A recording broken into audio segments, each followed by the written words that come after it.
Palestinian supporters are showing no restraint, though. We're talking about the Paris Olympics now. From the matches to the Olympic venues, even on the streets of Paris, there is palpable tension, especially for Israeli athletes. Last weekend, there was a football match. Israel faced off against Paraguay. The crowd gave the Israeli team a hostile reception. Take a look.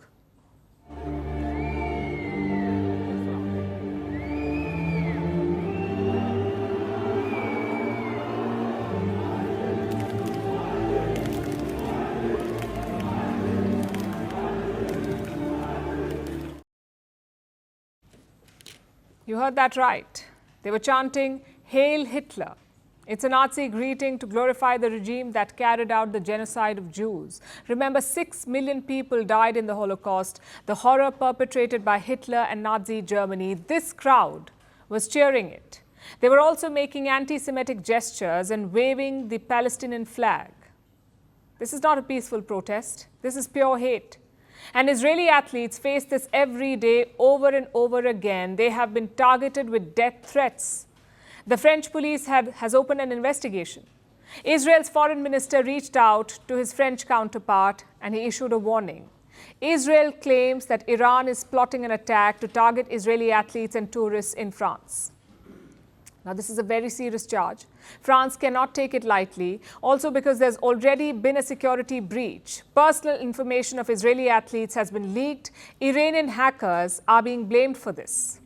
They created fake social media channels and made the stolen data public, data about Israeli athletes, their personal information. And they've been sending out messages. This is what they look like. Israeli athletes have been getting messages like these. It's like an invitation to their own funeral. Can you imagine how disturbing this can be for players who are already performing in a high-pressure environment?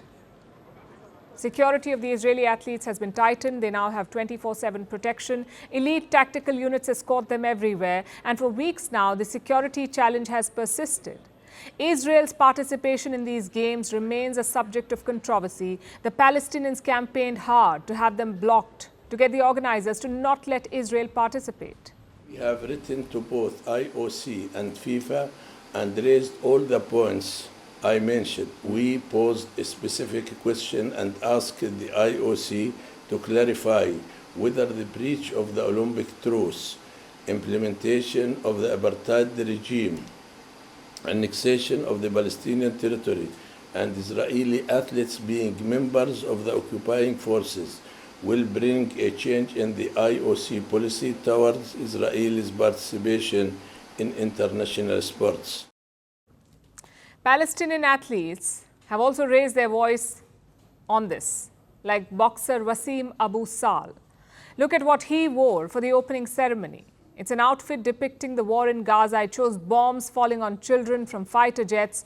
So the Palestinians tried their best to humiliate and isolate Israel, but they could not stop them from competing in the games. Public sentiment in France is also divided. Israel is still facing a strong backlash over the war in Gaza, especially over the deaths of thousands of Palestinians. Take a look at this now. Posters like these have sprung up. When it comes to killing for sport, there is no competition. That is what it says. This picture shows an Olympic podium with bombs, dead bodies, and flags of Israel. We don't know who is behind these posters, but they have been plastered across Paris. Even spectators are breaking into fights over this. But now Mali is is destroying them, I think. Israel is not bad. Israel is not bad, but I think Mali is going to destroy them today. No, I'm just talking about football. I'm just talking about football. No politics here. Okay? Free Palestine. Free.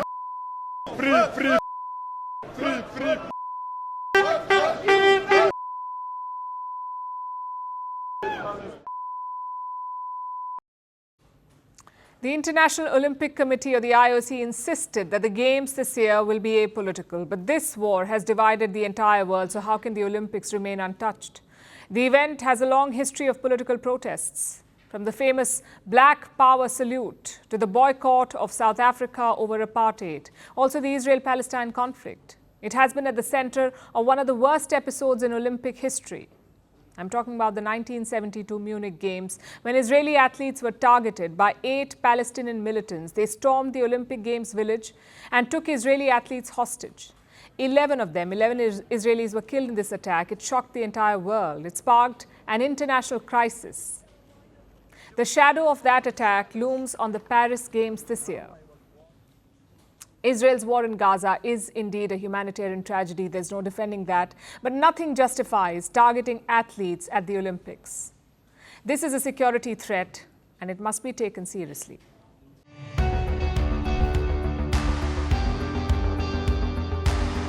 Across continents, one powerful news source. Bringing you diverse perspectives on the issues that matter.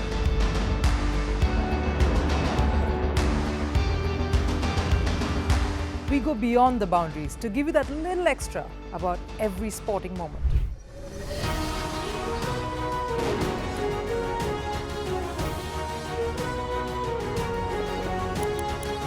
So thank you for making Firstpost 5 million strong. We're counting on your support, and you can trust us to bring you the news unfiltered and unvarnished.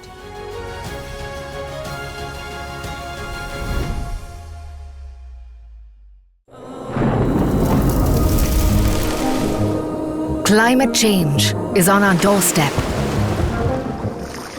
It's time for a revolution to take root. And it starts with 1.4 billion Indians. It starts with one tree for humanity, one tree for Mother Earth, one tree for a future. Project One Tree, a News 18 network initiative.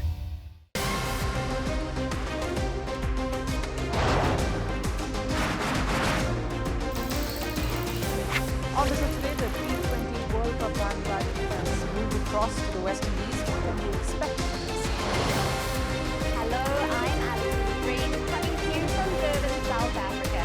Today we have a special show. We'll start with a report on India's shifting nuclear posture. The first time since India officially became a nuclear power.